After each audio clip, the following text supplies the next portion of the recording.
podcast is part of the Sports Social Podcast Network. Hello, everyone, and welcome to another episode of the Two-Footed Podcast here on EPL Index. Now, before we kick things off today, I just want to share something with everybody. This episode is brought to you by our partners at Sky Bet. We've teamed up with Sky Bet because they truly understand what it means to be a fan. Sky Bet appreciates the length that people go through to support their team in all areas, whether you're a match-going fan or otherwise. And there's just no better fit for us right now than a partnership with the good folks at Sky Bet. So with that said, let's go. What's good, boys and girls? Two-Footed Podcast. Today is Tuesday. It is October 8th. Hope you're all well. And we're going to start today with Manchester United after our weather update. It is overcast. It was raining, but it has stopped. It's just overcast now. Anyway, Manchester United are going to be the topic of the top of the show. And we're going to start with latest information from the Sky Bet fan zone. And this is great. Do you think Erik Ten Hag should remain as Manchester United manager? Yes. 31% say he should be given more time. 69% saying he should be sacked. Now, look, if you're looking at this objectively from the outside, there's no real reason that he should be given more time other than, is the right guy available to take over right now? Because if the right guy is not available, are you going to be better off with a caretaker than you would be with Ten Hag? Probably not. Maybe marginally, but probably not.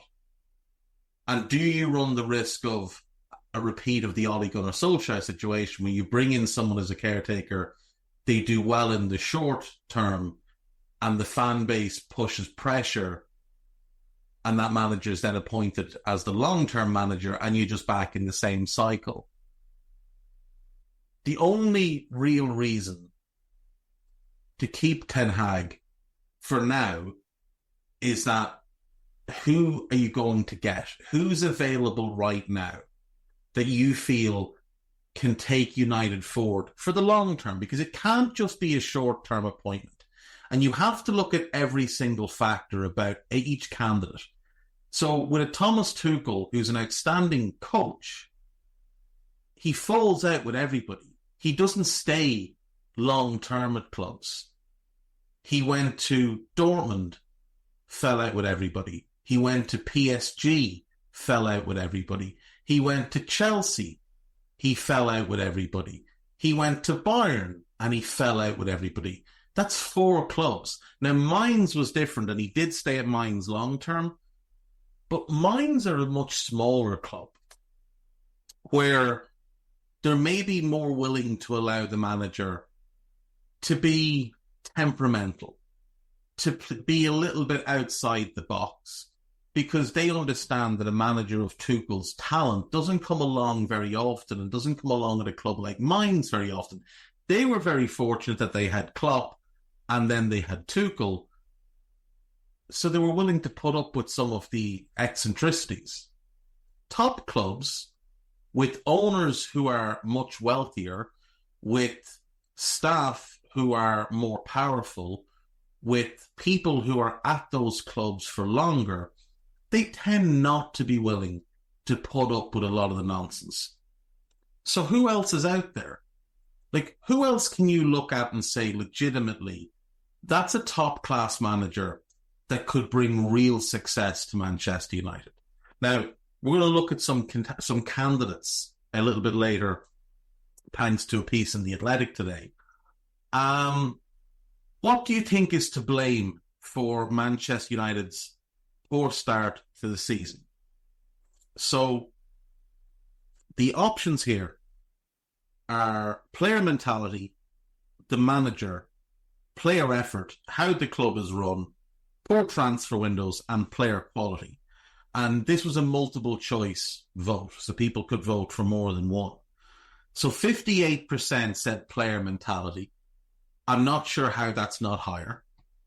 57% said the manager. Again, don't really understand how that's not higher. 56% said player effort. I think that's a little bit unfair. I think that's driven by some online narratives and maybe a couple of clips of some players from last season. But in watching United this year, I haven't really seen any issues with the players' effort. 40% said how the club is run. Now, I would imagine that before the Ineos investment, that would have been a lot higher. It's not like Ineos have really made any changes as yet. They've brought in new staff. That staff has not yet really taken hold and really made any substantial changes. 25% said poor transfer windows. How on earth is that not higher? We'll get into that. And then 24% said player quality. There's a lot of talent at United. There really is a lot of talent. Now, there's a lot of poor players that have been signed in recent years by this manager, or average players that were signed for significantly more money than they were worth. But there is still a lot of talent there. And again, we'll have a look at that today. Which positions do you think United need to strengthen? And again, this was a multiple choice. So, goalkeeper, only 17%.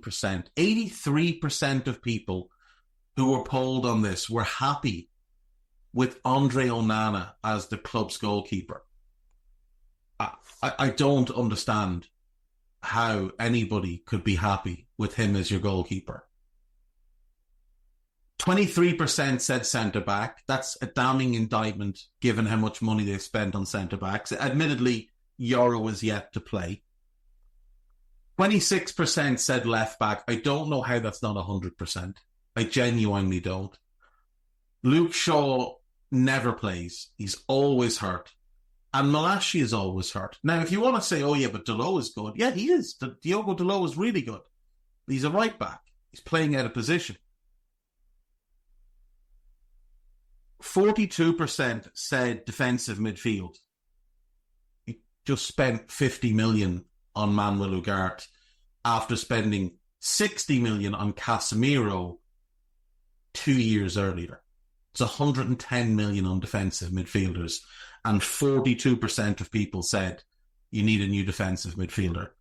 14% said right back. I think that's even a little bit too high. You've got Dalot, you've got Mazraoui. I actually think United have one of the best right back situations in the entire league. 8% said left wing. You've got Rashford, you've got Garnacho, and you've got Mason Mount can play there. So you don't need a left winger. Only 8% said right wing. Now, I know Garnacho's playing there, but he's not natural there. You do have Amad Diallo, who I really like, and then you've got Anthony, who's one of the biggest wastes of money in Premier League history. I'm surprised that's not higher, but I actually don't disagree with it. 37% said attacking midfield. Your club captain and best player is Bruno Fernandes. I know he's had a weird start to the season with the 2 red cards. I think the second one was very unfortunate, the one in Porto. But you've also got Mason Mount, who's a good player. Now, you overpaid for him, but he is a good player. And then 57% said striker. You spent 70 million or more on Rasmus Højlund, and then you spent 35 million on Joshua Zirkzee. And 57% are still saying striker. So it's just notable that defensive midfield and striker are the 2 positions that got the most votes when United have spent big money on those positions just this past summer alone. This is the best one, though. This is my favourite one of all. Who do you think has been the best Manchester United manager in the post-Alex Ferguson era? 2% said Ralph Rangnick, who I can only imagine did that out of fury at how bad they've been. 5% said Ten Hag. 5% said Louis van Gaal. 10% said David Moyes. who lasted 8 months and won nothing.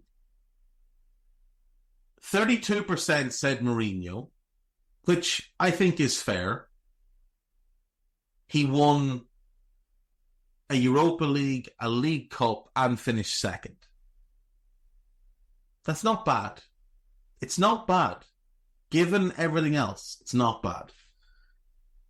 46% said Ole Gunnar Solskjaer, because United fans are living in some weird alternate reality where Ole Gunnar Solskjaer did well as manager there.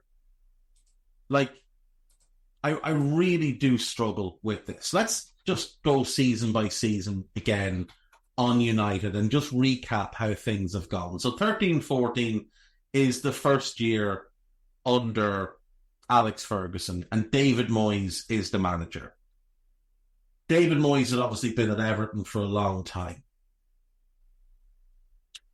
After 518 games at Everton over an 11-year period, 11 years and 3 months actually, he joins United in July and he's sacked by April. So he lasted almost 11 months. I did him a disservice. 11 years at Everton, 11 months at United, 51 games. 27 he won. 9 he drew. 15 defeats. 15 defeats out of his 51 games. Right? How anybody could give him even one vote for what he did there is beyond me. We move on. Ryan Giggs, by the way, took over at the end of that season, if you've forgotten. Louis van Gaal takes over. Now, United finished 7th in 13-14. Van Gaal takes over and finishes 4th in his first season. Comes in after the World Cup, a lot of hullabaloo. He's a guy who's been a great manager in his career. We all remember what he was like when he was with Ajax. He'd done well with Barcelona. He'd won the Eredivisie with AZ Alkmaar, which may actually be his greatest achievement, all things considered. And then he'd won the Bundesliga with Bayern Munich and gotten to a European Cup final, losing to Jose Mourinho. So he'd done well at Bayern, more or less. He did well in his first season. The second one didn't go as well. He managed 103 games at United. 4th the first year, 5th the next year, but won the FA Cup. Okay, keep that in mind, he won the FA Cup. 103 games, he won 54 of them, drew 25 and lost 24. So his win percentage, not a whole lot higher than David Moyes' win percentage. Moyes might be a little bit lower. It is a little bit lower. Moyes won 52.94% of his games. Van Gaal won 52.43%. But his defeat percentage was lower. Moyes was trending over 30% defeats. Van Gaal was under 25%. It's not good, but it's better. And there we are in this list with Van Gaal with half the votes of David Moyes. Now, at the end of the 15-16 season, despite winning the FA Cup, Van Gaal is fired and in comes Jose. And they finish 6th in the league. They win the EFL Cup. They win the Europa League. And it's a successful first season, all things considered. The following year, he finishes 2nd. He gets to the FA Cup final. And then in year 3, as had become the pattern, things started to go badly and he was sacked in December. Now, at Manchester United, Jose won 58% of his games, 144 games managed, 84 wins, 32 draws, 28 defeats. So his win percentage is higher than the previous two, and his defeat percentage is lower than the previous two. So without a question, he is the best manager to date. He's also got 2 trophies to Van Gaal's 1, and the 0 trophies, which were won by David Moyes. They finished 6th that season. Ollie has taken over in the December, but we won't count that season towards Ollie because that would be mean. We'll go to the next season. This is 1920. They finished 3rd. Did they get to the semi-finals of all the cups? They lose in the semi-finals of all the cups. 2021, they finish 2nd, but again, they win nothing. They get to the final of the Europa League and they lose. And then in the summer of 2021, they bring back Cristiano. They spend a fortune on Varane and on Sancho. Things go badly wrong, and he is sacked in the November and then replaced by Ralph Rangnick. So no trophies won, but he does have the best league record. A 3rd place finish and a 2nd place finish. What that doesn't really factor in is that he went up against the weakest Arsenal in over 20 years, a very, very hit-and-miss Chelsea team, arguably. I know they won the European Cup in this span, but if you look at their league form, a very, very weak Chelsea team, a Spurs team that were very hit-and-miss, and in the season he finished 2nd, a Liverpool team that lost all of their central defenders before the end of January. Now, when Ollie was at United, he oversaw 168 games, won 54.17%. So his win record is lower than Jose. It's better than Moyes and Van Gaal.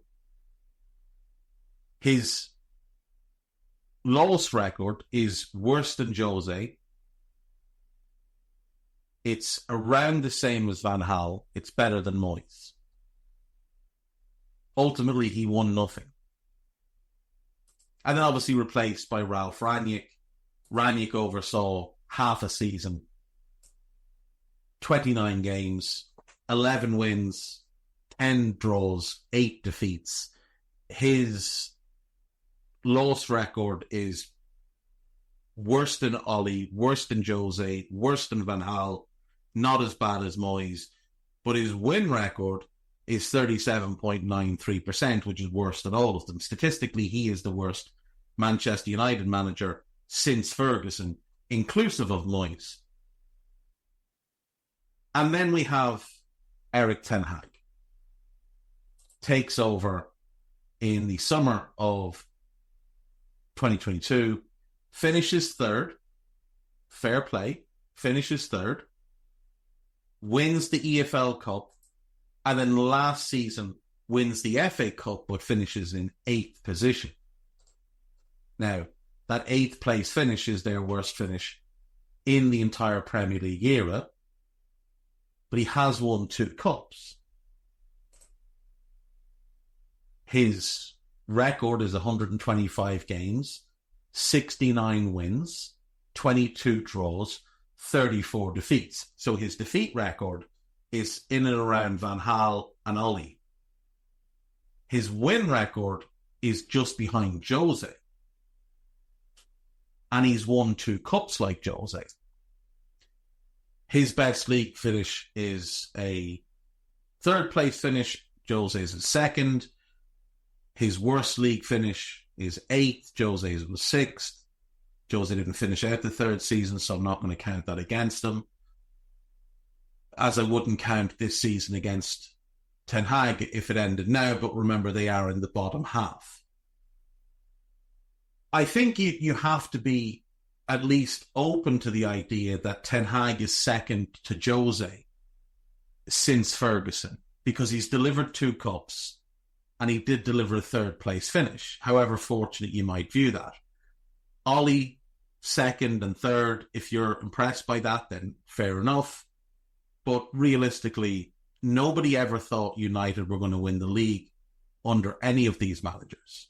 So whether you finished 2nd or 4th, it didn't really matter. You were never close to winning a title.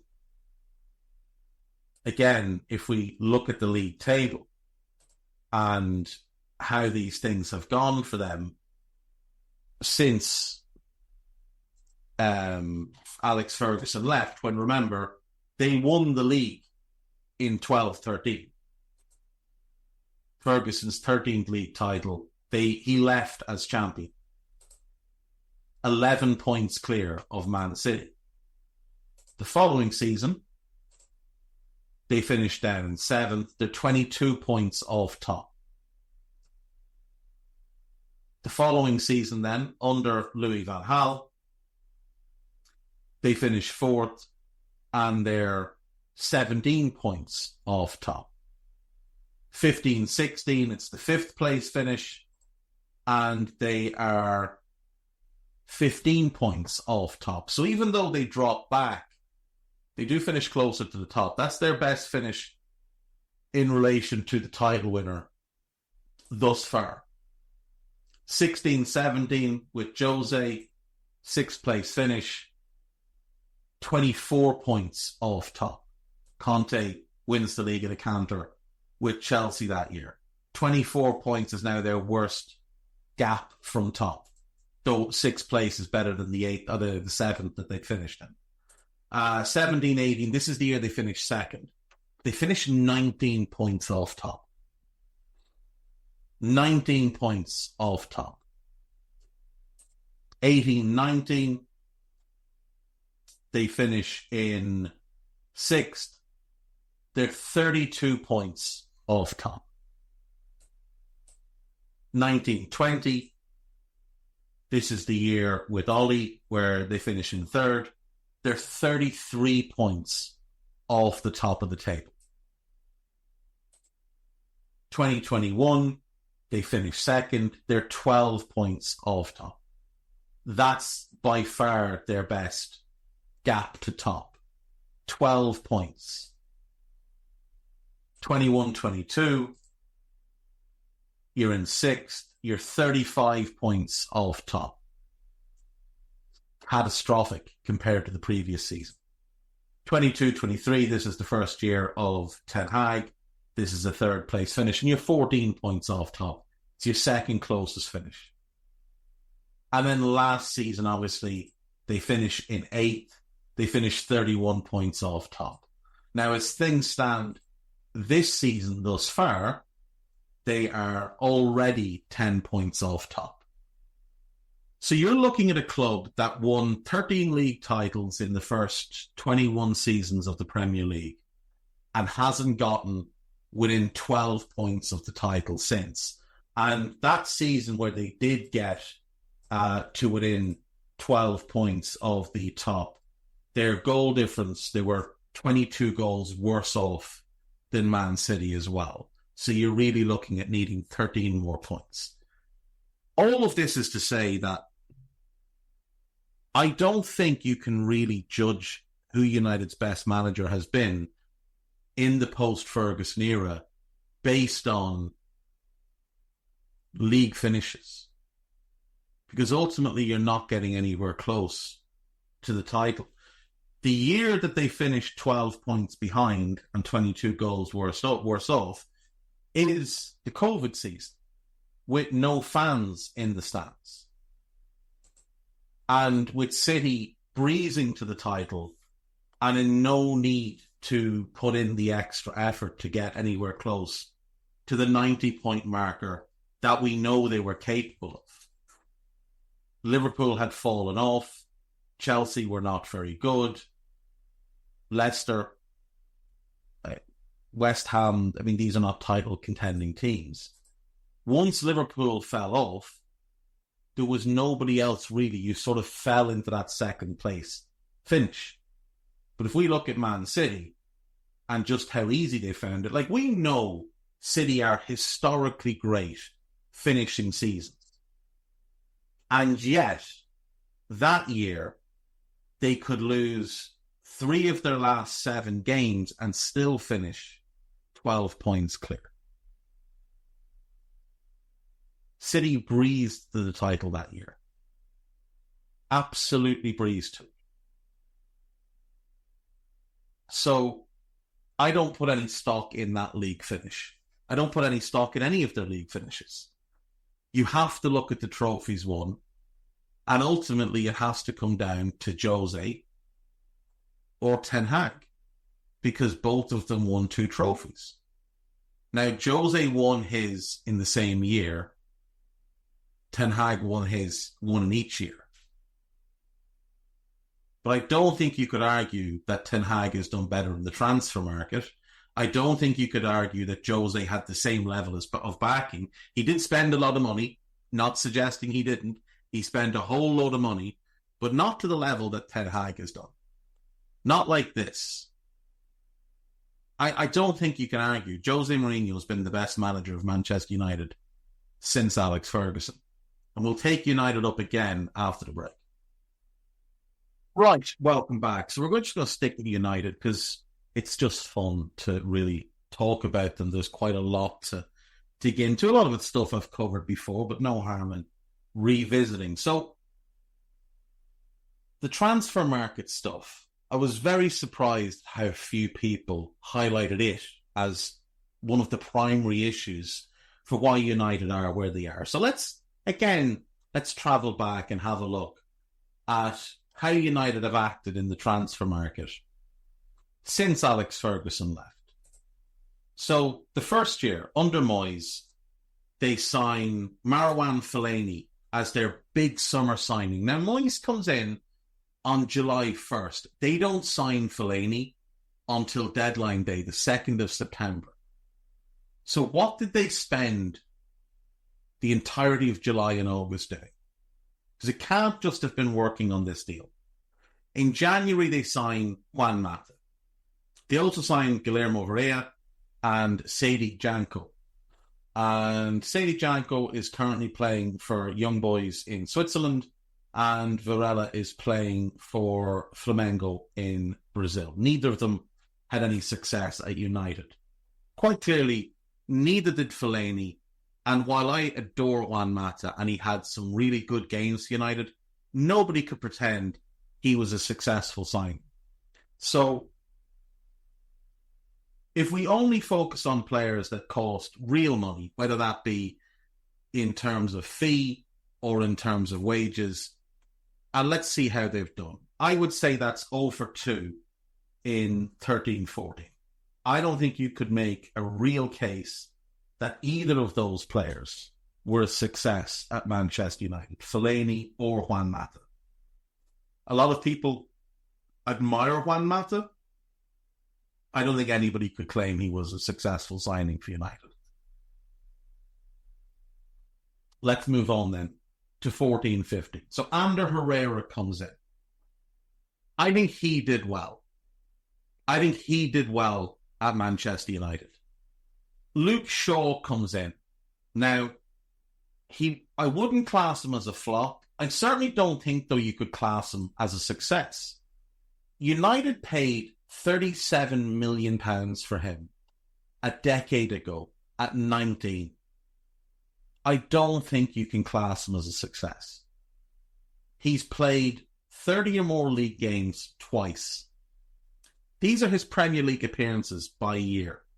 16, 5, 11, 11, 29, 24, 32, 20, 31, 12, and 0 so far. There are 3 seasons where he hasn't missed at least a third of the Premier League games. He's never played 50 games in all competitions. He's only gotten over 45 twice and over 40 3 times, and one of them is 40. Injuries, inconsistencies, at times seemingly an unwillingness to fully commit, seemingly questionable attitude, questionable training methods, questionable way of life. I don't think you can mark him as a success, but I wouldn't say he's been a flop either. I would say he's been a push. Ander Herrera, I would say, is a success. Shaw, I would say push. Marcus Rojo, flop. Angel Di Maria, flop. Daley Blind is an interesting one because at times he did quite well, but United didn't seem to know what he was. I'm going to put him as a push as well. And then there's Timothy Fosu-Mensah, Victor Valdez on a free. I don't think anybody could claim that was anything other than a mess. And Sadiq El Fatouri. Now, he recently played for Main Road, who are a non-league club in Manchester. Fosu-Mensah is currently without a club, having spent some time with Bayer Leverkusen. And obviously, we've been through the rest. So, I think from that crowd, you've got one success in Herrera. You've got two, I would say, as pushes in Shaw and Blind. And you've got three who were failures in Rojo, Di Maria, and Valdez. So we're now 1, 2, and 5. One success, two pushes, 5 failures through just 2 seasons. We move on to 15-16 then. Memphis Depay, Matteo Darmian, Bastian Schweinsteiger, Morgan Schneiderlin, Sergio Romero, Anthony Martial, and Regan Poole. Now, Regan Poole was never expected to really make the grade. He's currently playing for Portsmouth, and he's having a decent career for himself. Anthony Martial was a flop. There's just no way to argue otherwise. Sergio Romero, I would say push. He was a backup goalkeeper. He was decent for them. I would say push. Schneiderlin flop. Schweinsteiger flop. Darmian flop. Depay flop. I think that's the only way you can look at it. So that's 0 successes, 1 push, and 5 flops. Just from that 1 year. That's staggering incompetence in the transfer market, is what that is. Now, 16-17. Eric Bailly, Zlatan, Mkhitaryan, and Paul Pogba. Bailly was good, but injury-prone. I'll put him as a push. I think you can argue Zlatan was a success. I do. I think you can argue Zlatan was a success. Considering age, expectation, the fact that in his first season, he scored 28 goals in 46 games, and then he tore his ACL, missed most of the next season. But I still think that's a success. Mkhitaryan, undeniably a flop, and Paul Pogba, undeniably a flop. So it's 1 success, 1 push, and 2 flops for the 16-17 season, which is the first year under Jose. 17-18 then, again, this is Jose. Victor Lindelof, Romelu Lukaku, Nemanja Matic, and Alexis Sanchez. Lindelof, I would say push. I think he's been okay for them. Lukaku flop. Matic, I think, flop. Sanchez, probably the biggest flop of the lot.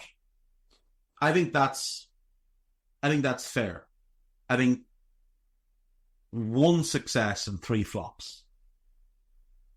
0 pushes on that year. 18-19 then. So this is the year that Jose is sacked in the December. They signed Diogo Dalot and Fred. Now, Diogo Dalot has been a success. I think Fred got a rough time. I don't know what they thought they were buying in Fred. I think they thought they were buying a defensive midfielder, and that's not what he was. He was a box-to-box midfielder who needed to play with a 6. When he played with Casemiro for Brazil, they were really good together. I'm going to put him as a push. I think it's United's fault he didn't work out more than anything.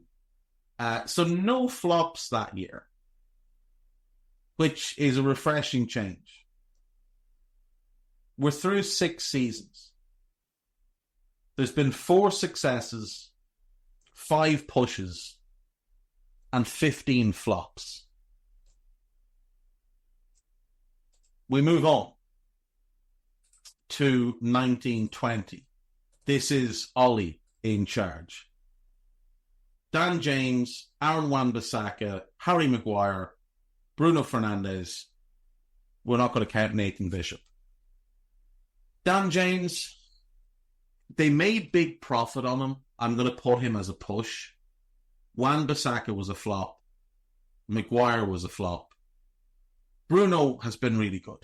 Bruno is a success. So it's 1, 1, and 2. Now, look, people can argue about Harry Maguire. He's the world's most expensive defender. He's largely a laughingstock. He should be in his prime, and United were trying to force him out the door to get rid of him last summer. Not this summer gone, the summer before. So I'm not having an argument with anybody trying to say he was a success.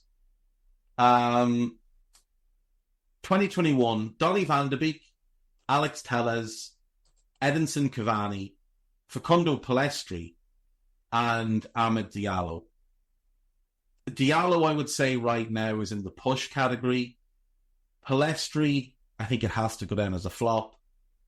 Alex Telles goes down as a flop. Donny van de Beek might be the biggest flop of all. And then you've got Edinson Cavani, who, to his credit, scored 17 goals in 39 games in his first season. So I'm marking him down as a success. So 1 success, 1 push, and 3 flops for 2021. I want to keep track of the success. So Bruno, Cavani,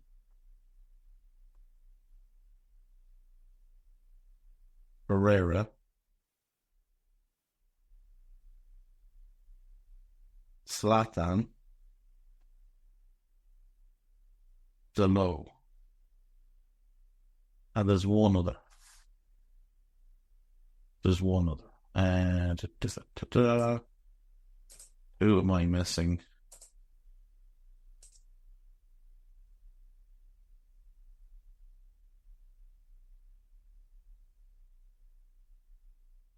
I'm missing someone from the summer of 17. And why did I put down there'd been a success that year? No, I've made him. That was a push, not a success. Lindelof. Lindelof was a push. Right. So we're now at 5 successes through 8 years. 5 successes. Herrera, Fernandes, Cavani, Zlatan, and Delo. It's not great reading, is it? We go in then to 2021. Tom Heaton, we won't count him. Sancho, flop. Varane, flop? I think so. I think it has to be, doesn't it? Could you argue push, maybe? Maybe you could argue push. I would say a flop, given the reputation he arrived with. I don't think there's any standout Rafa Varane season in the 3 years he had there. And Cristiano's a flop. Because he was so disruptive on the pitch and off the pitch. I don't care that he scored goals in his first season there. I genuinely don't. Because what he did to that club was derail decent forward momentum with his selfishness on the pitch and then his behaviour off the pitch. He is a flop, without question. So we have 3 flops in 21-22. That was the reload that was apparently going to win them the title. We move on to 22-23. Ten Hag is in. Malacia, flop. Ericsson, push. We'll come back to Martinez. Casemiro, I think it's a flop. The more time passes, the more games he plays, the more I think you've just got to say it's a flop. You didn't sign him for 1 season for 60 million. You signed him for 4 seasons. He was a disaster last year. This season, he just looks so far off the pace necessary. And you're still stuck with his contract for next year. That's a flop. Anthony is unquestionably a flop. Martinez is the interesting one. They overpaid hugely, and he's not a centre-back in a back four in the Premier League.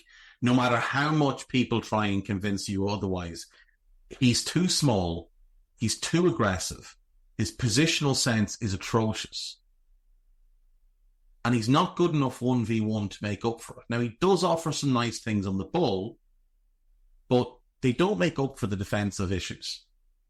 I'm going to be kind and put him as a push, because he hasn't been up. Can I, though? They paid 55 million for him. And this past summer, tried to sign Jarrett Branthwaite, who plays the same position. Now, they could argue, well, we were going to play left back, and maybe that's true, but you didn't buy him to play left back. I'm going to put him as a flop. It just, you can't argue that he's been a success. You just can't. No successes that summer. One push in Ericsson and 4 flops. Malacia largely injury-related. And a big part of Martinez is also injury-related. He's hurt all the time. Right, 23-24. This is last season, and this is the last season we'll do, because this is season number 11. Season number 11 of this. Mason Mount, flop. Johnny Evans has been a success. Onana, flop. Hoyland, I'll say push because he's so young. Binder, I'll say push because he's a backup goalkeeper. So one hit is Johnny Evans. 2 pushes in Hoyland because he's young, and Binder because he hasn't played. And then 2 failures in Mount and Onana. That gives us a sum total over 11 seasons of Manchester United transfers of 6 successes. 4, 5, 6, 7, 8, 9, 10, 11. That will count as a push. And 5, 10, 15, 20, 27, 29 flops. 29 flops. And the successes, Ander Herrera, Bruno Fernandes, Cavani, Zlatan, Delot, and Johnny Evans, 3 of whom were well past the age of 35 and signed on frees. Another was signed, I think, for 11 million is what Delot cost as a youngster. He was 2021. 11 million. Bruno, I think, cost 55. And I think Ander Herrera was like 33.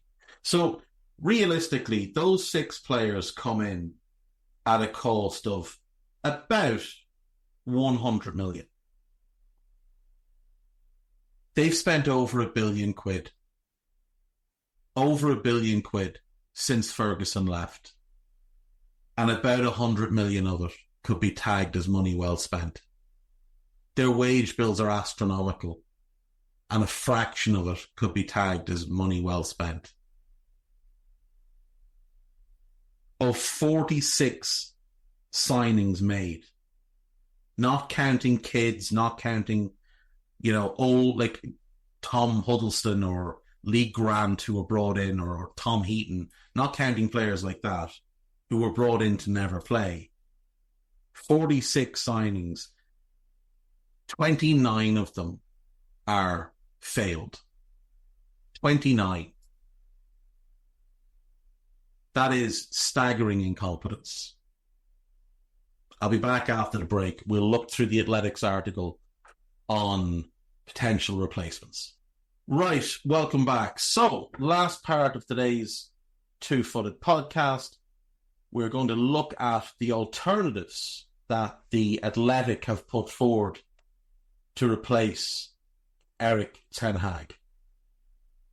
So, Gareth Southgate.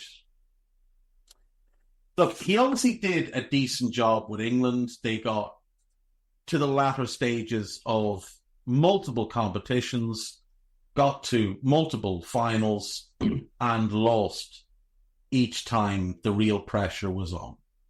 If we go tournament by tournament and look at the games that he won, he generally didn't beat anybody good. There's one or two games you could argue in favour of.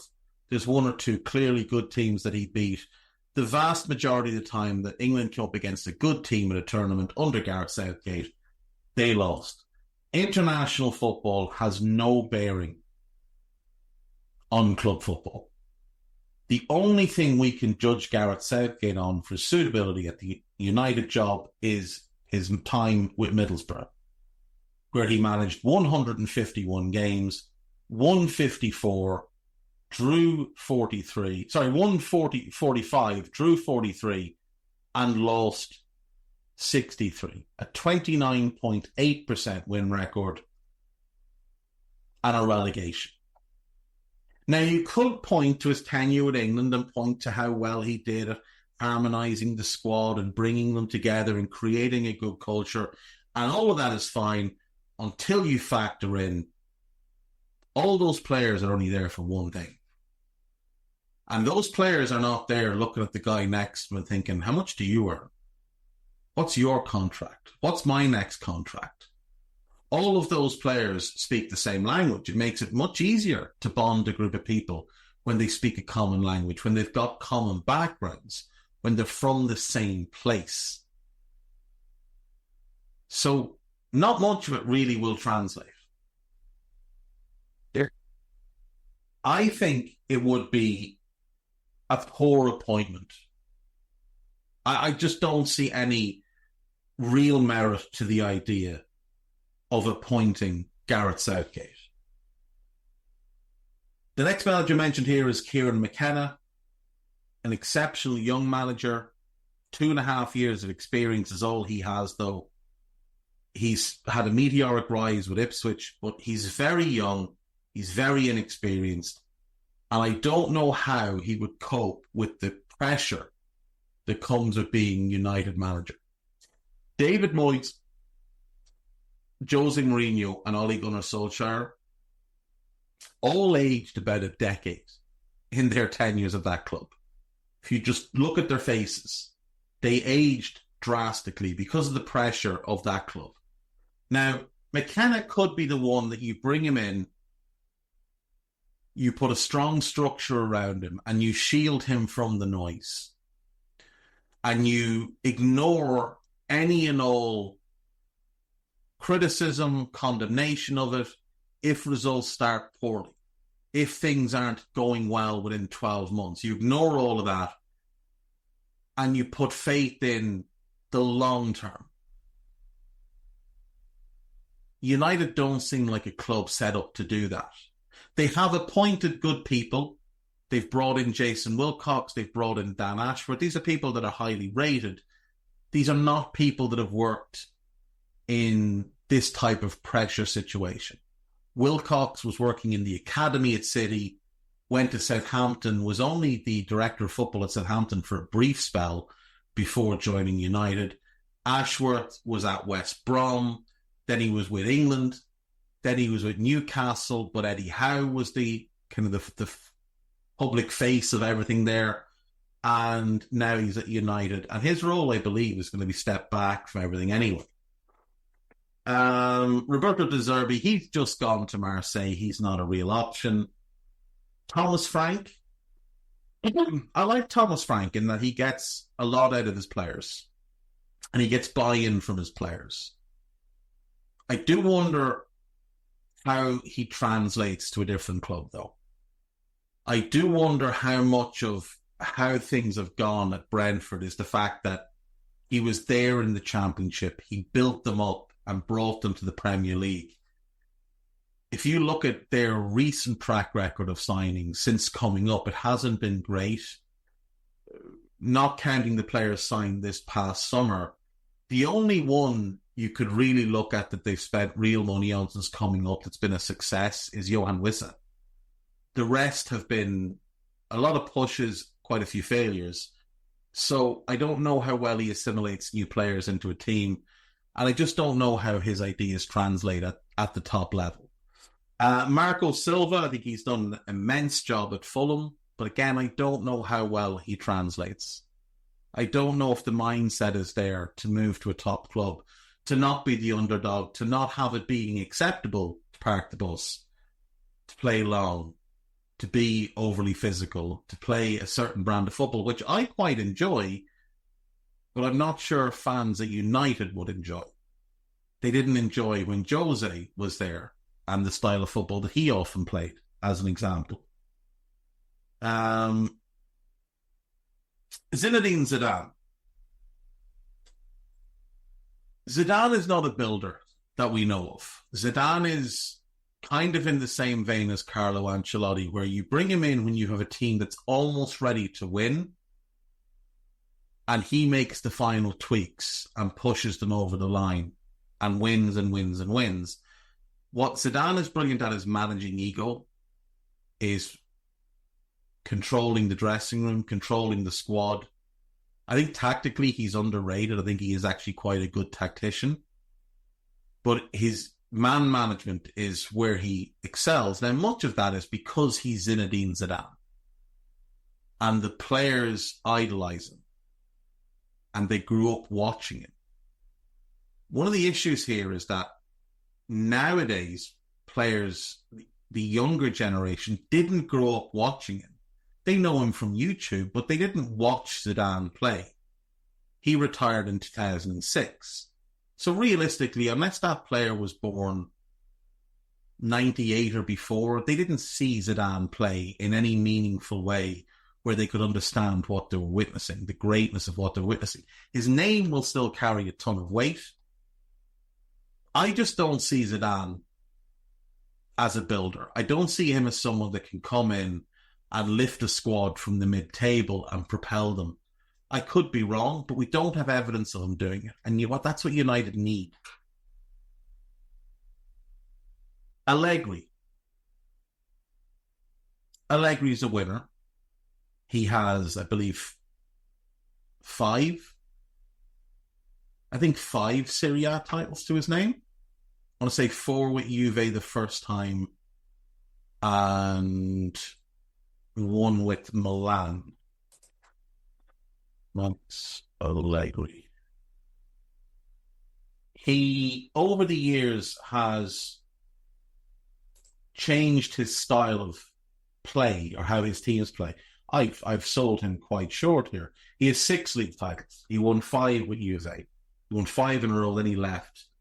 Sarri came in, then Pirlo came in, and it all fell apart. 6 league titles, 2-time European Cup runner-up, couple of Italian Cups, and all the rest. He is a very good manager.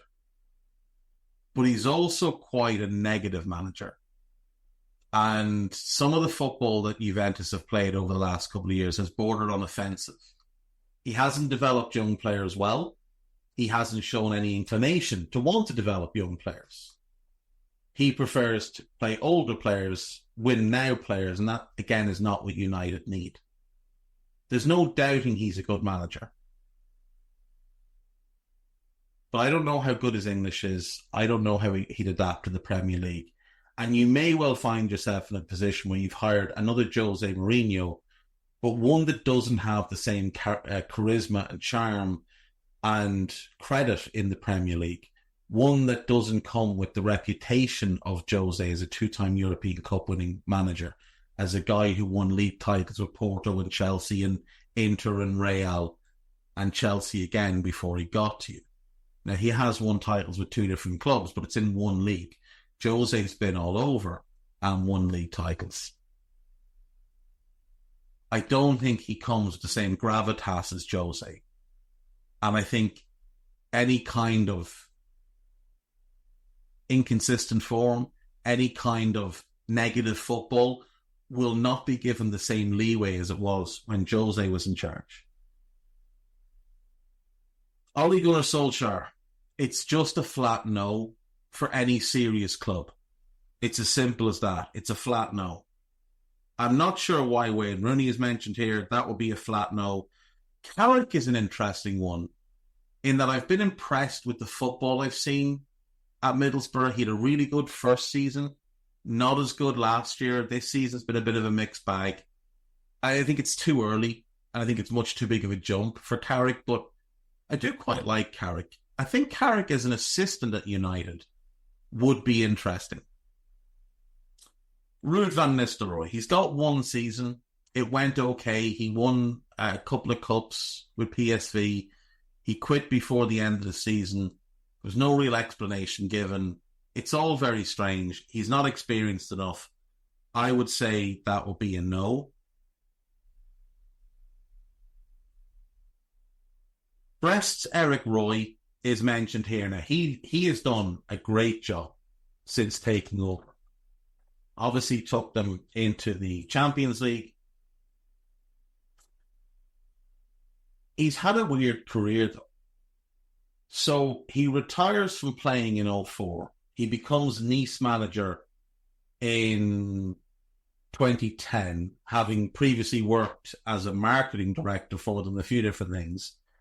He became sporting director, appointed himself as manager, and then he was dismissed for serious misconduct, and there was some very, very questionable things went on around what he had done and whether or not he was actually fit to work in football. Then it all came out that he hadn't really done much wrong, but there was a couple of areas where maybe he crossed the line, and Nice ended up paying him a fortune.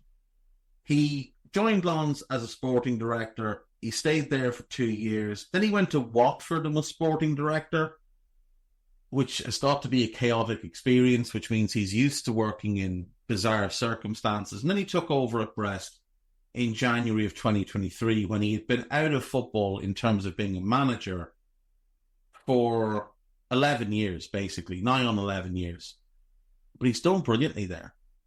And he was League One Manager of the Year last year, took them to the Champions League. I would say I don't know how his personality would come across in England. I think he's done a really good job, but I don't think there's enough for sample size either to really have him as a serious contender. Same would go for Frank Schmidt at Heidenheim. Alonso is not going to risk his career this early at a club like United. I think the same will be true of Sebastian Hoeneß. I don't think he's going to do it. Why would he leave Stuttgart, where he's just signed a big new deal, where he has a lot of control? He has full backing of the club. He's in the Champions League. And he knows the Bayern job is going to be sitting there for him whenever he wants it. I don't think he's going to take it. Dino Topmuller is doing a tremendous job with Eintracht. But again, I would question whether it's just far too early for him. He's 43 years of age. This is his first, not to disparage the other clubs he's managed, but they were all non-league or very much lower league, like fourth and fifth tier. This is his first real job. He's been there since July of last year. He's done well, without question. This season, Eintracht look very, very good. They're sitting in third. They're playing great football. Last year, they finished sixth. It was a bit up and down. He is a very promising manager. I just don't think he's got the track record or the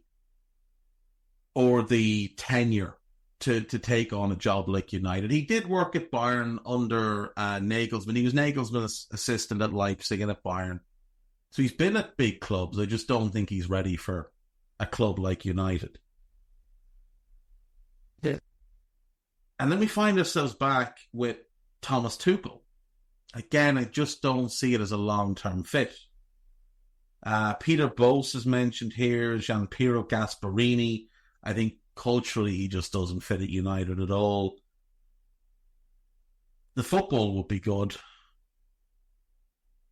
And then the last name here is the one that really caught my eye and made me think maybe him. Maybe he's the guy who can translate from a smaller club to a bigger club, because He's young, but he's not inexperienced. He's been a manager now for 6 and a bit years. He's been at varying levels. He's overseen over 250 games. Andoni Iraola, he was at AEK Larnaca, he was at Mirandes, he was at Rayo Vallecano for 3 full years, and now he's at Bournemouth and he's done, I think, a really good job. And I do wonder if maybe he's someone they should look at. I think personality-wise he could fit, vision-wise he could fit. I think his style of play will translate well. I think if we look at how he sets his team up, United could do a decent job without having to spend a fortune. I think he would quite like Xerxes as his 9.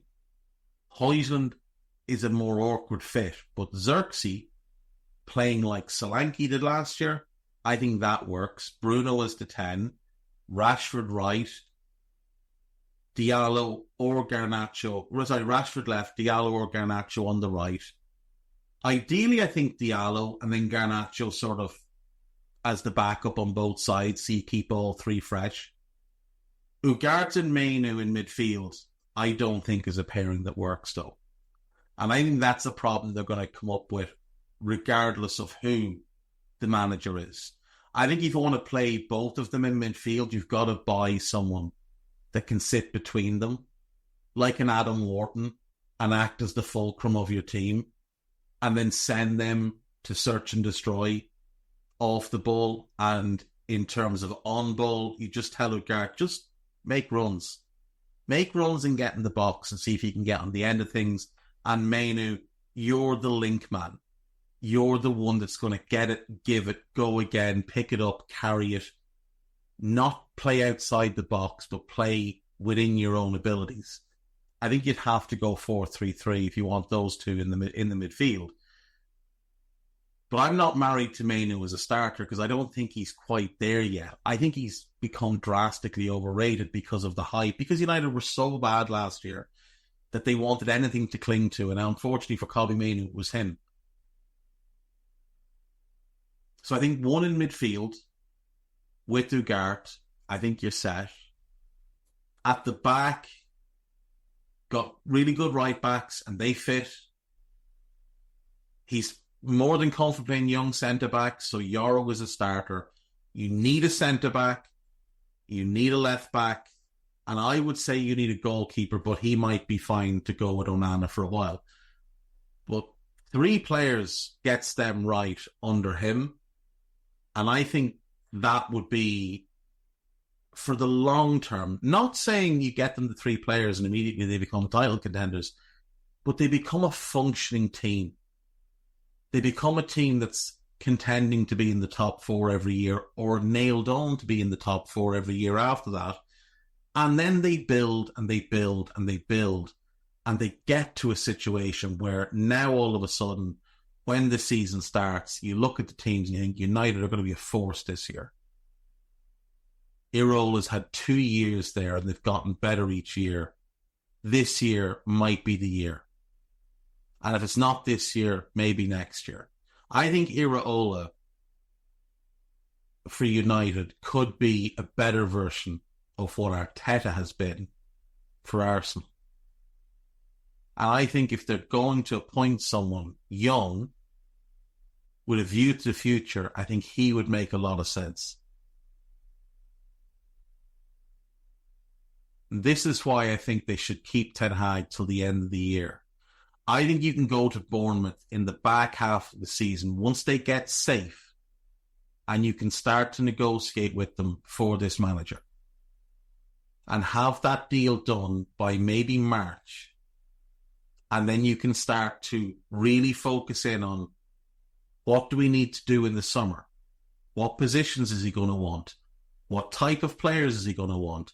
You can narrow down your lists, identify your targets, and then you hit the ground running. He's in the door June 1st. Not July 1st, June 1st. You pay to bring it forward.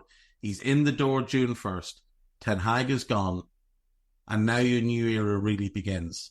And you start looking for the players that fit into what he wants to do. And the one player I would say that you should look to bring with him is Milos Kirkos at left back. So I think him and Rashford on that left side could be absolutely phenomenal. Him and Garnacho would be very, very tough to deal with. Get yourself a centre midfielder. Get yourself a centre back. I would sort the goalkeeper. You don't have to. I think if United are smart, they keep Ten Hag till the end of the season and then they go for him. I think he's the best obvious candidate who I think would take the job. I don't think Alonso would. I don't think Hoynes would. I'm not sure Amorim would. Amorim might, but I'm not sure he would. I think there's too much going on there for him. That's me for today. I'll be back later with the 2-footed extra. Take care of yourselves. Bye-bye. Right, this show was brought to you by Sky Bet, as you heard at the start of today's show. We want to thank them for their continued support. And as always, to get involved with Sky Bet, you need to be over 18. And if you have questions or queries or problems with gambling, visit begambleaware.org and stay safe. Bye-bye. This podcast is part of the Sports Social Podcast Network.